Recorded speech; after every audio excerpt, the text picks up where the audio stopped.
We maintained the free primary education that we inherited from President Kibaki. We expanded the free day secondary education and reduced the burden of healthcare for our parents with the introduction of EduAfia for our students. In security, despite initial challenges, we invested heavily in our infrastructure, security infrastructure. We restructured our security organs and deepened an interagency approach, thereby ensuring that our security agencies were better able to handle both domestic and external threats. This machine that we built, however, was not to be used and designed to face its own citizens, and it is not supposed to have been a source of fear and conflict with our citizens. Ilikuwa ya kulinda wananchi, sio kuumiza wananchi.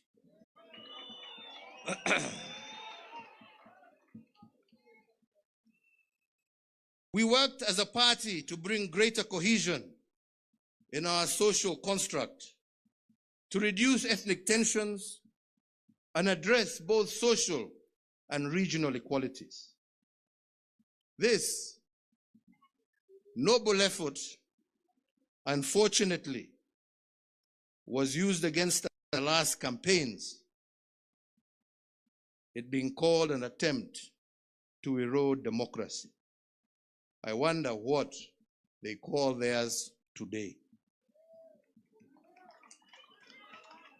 I can go on and on, but that is for another time. Equally, my friends, it is true to say that we also face challenges, key among them being our war against corruption in government that was less than successful. Our intergovernment relations also left much to be desired, a case in point being the uneasy relationship with the judiciary over the appointment of judges. To my mind, the framers of our Constitution intended that the different arms of government will be simultaneously independent, but always interdependent, for the common good of our people and nation. It was never our intention to deny them their independence or to interfere with their operations.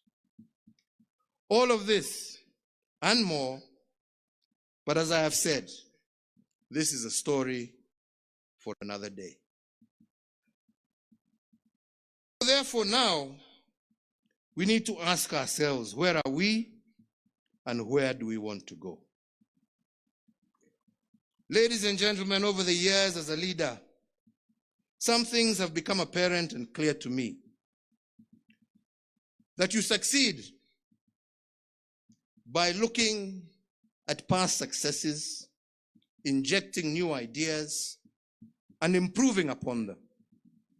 And you fail by ignoring past mistakes and therefore falling folly of repeating the same. This, while always having an open mind and a listening ear, even to those you disagree with, and especially to the voices of our younger generations.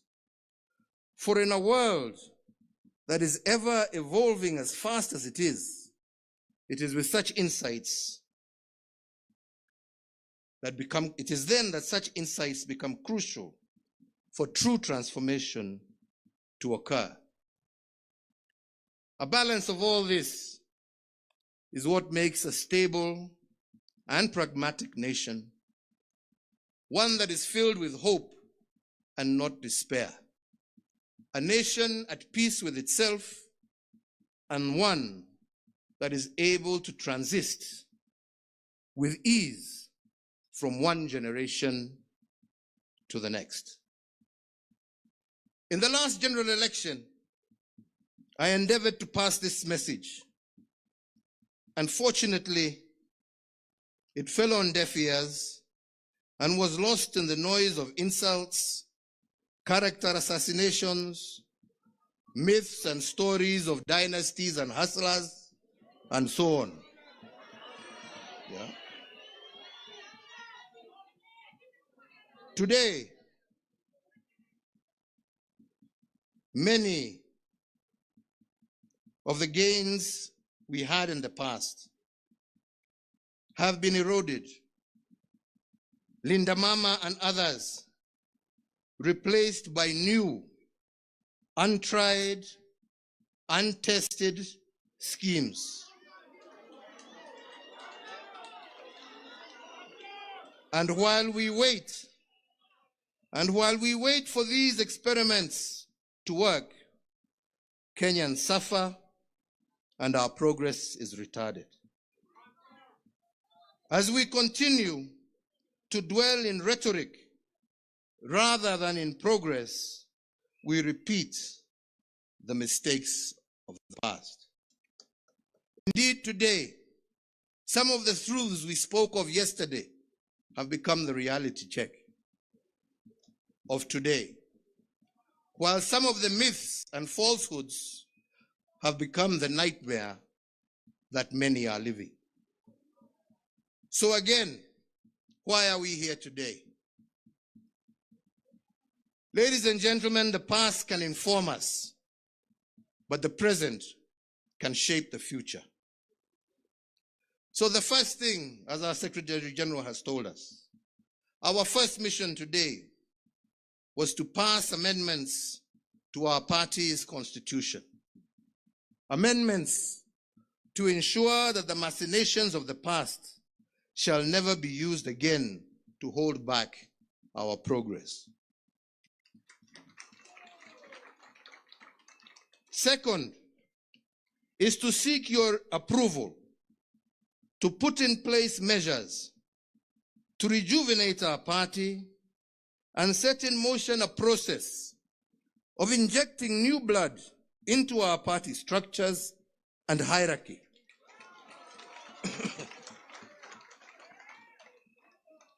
Men and women, especially the young, and when I say the young, I am not just saying young in body. We also want young in mind and spirit.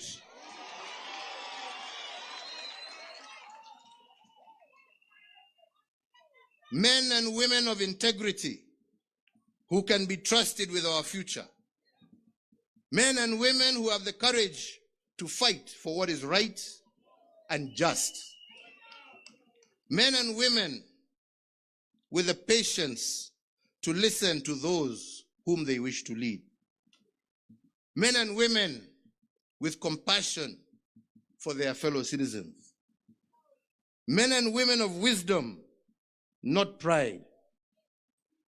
Men and women who know as human beings they can make mistakes, but stand ready to correct them.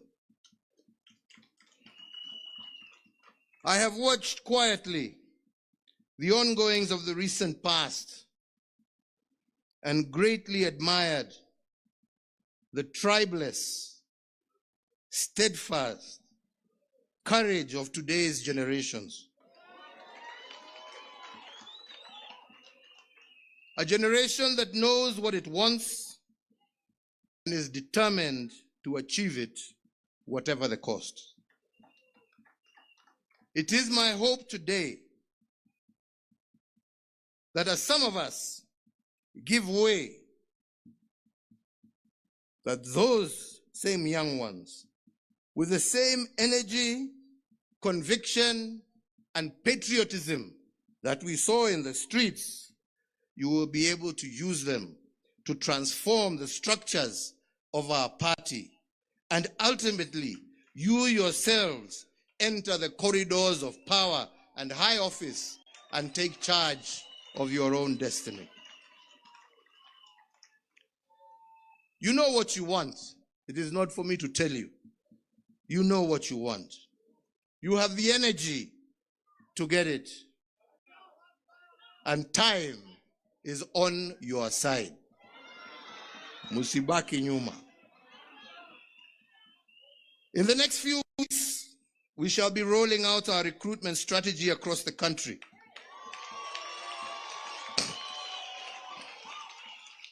Across generations and gender. This in conjunction with other activities aimed at rejuvenating and reinvigorating our party at grassroots level. Our doors are open for all well-meaning Kenyans. And it is my intention to oversee a smooth and transparent process where it shall be the will of the party membership that shall prevail. Nyinyi wenyewe. So, ladies and gentlemen, as I conclude, I wish, for the sake of clarity, to remind Kenyans that the Jubilee Party, as you well know, and for reasons that have just been given, has been largely silent for the last 3 years for those reasons. When we last convened a national delegates conference prior to the 2002 general elections, the party resolved to become a member of the Azimio la Umoja coalition because I, as party leader then and now, was convinced that the coalition and its members shared a common vision for our country. In the years since then, however, the Azimio coalition membership has undergone changes. I don't need to elaborate, nyinyi nyote munaelewa.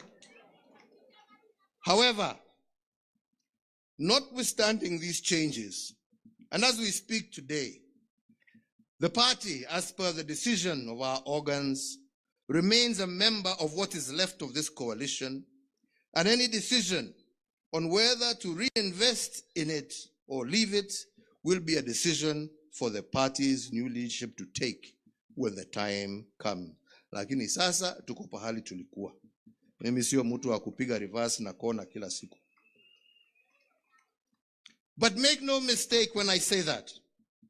Like any other political party, we shall be preparing for the next general election and doing so in earnest. And it remains our firm intention to field the best possible candidates for all elective positions. We shall either do this on our own or we shall do this in concert with like-minded political movements. It is therefore my hope that a newly energized Jubilee Party will achieve two immediate outcomes. Firstly, to provide a suitable platform for visionary aspiring leaders to offer themselves up in the service of their nation. And secondly, for the citizens of Kenya to be present with a vibrant set of options from which to elect leaders of their choice in accordance with the democratic ideals of our constitutional order and what our national constitution states. Kwa hivyo wenzangu, niliwaambia mimi siku hizi siongeangi mengi. Najaribu saa kukaa on point. Sio hapana, unajua sasa wataenda watanichukua wapindue ingine. Lakini ya muhimu, chama chetu cha Jubilee kutoka mwanzo lengo letu lilikuwa tujenge chama cha kitaifa. Chama ambacho kitaunganisha Wakenya wote. Chama ambacho nia yake ni kuona sio sehemu hii ama hii, lakini Kenya yote ikisonga mbele, wananchi wakiwa pamoja na wakipendana kama ndugu na dada. Na nyinyi mnajua hata kazi ambazo tulikuwa tukifanya wakati tulikuwa na nafasi ya uongozi wa taifa hili letu la Kenya, lilikuwa linalenga kila kona ya jamhuri yetu ya Kenya. Hakuna pahali ambapo hatukujenga mabarabara. Hakuna pahali ambapo hatukuweka stima. Hakuna pahali ambapo watoto walikuwa wanasemekana wamekosa kuenda shule kwa sababu hawana karo. Watoto wetu wote primary na secondary walikuwa wanasoma kila pahali Kenya hii yetu. Na hiyo ndiyo njia ya kuinua hali ya maisha na tuweze kusongesha taifa letu mbele. Mambo hii ya kusema ati chama hii ni ya upande hii, chama ni ya upande hii, chama ni ya upande hii, la, wacha tuwe na national parties ambazo zinaunganishwa kwa sababu ya sera, lakini sio kwa sababu ya pahali ambapo zimetoka.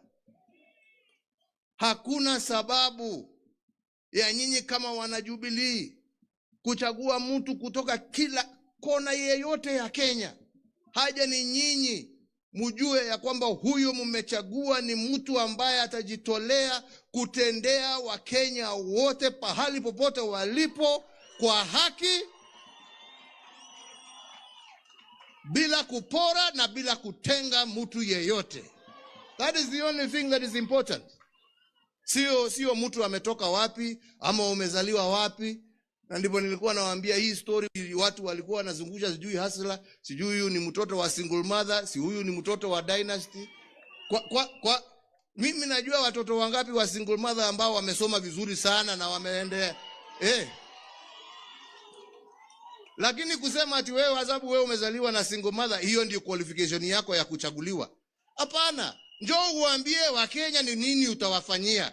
Pahali popote umezaliwa, haja ni nini unawafanyia. Anyway, hapana.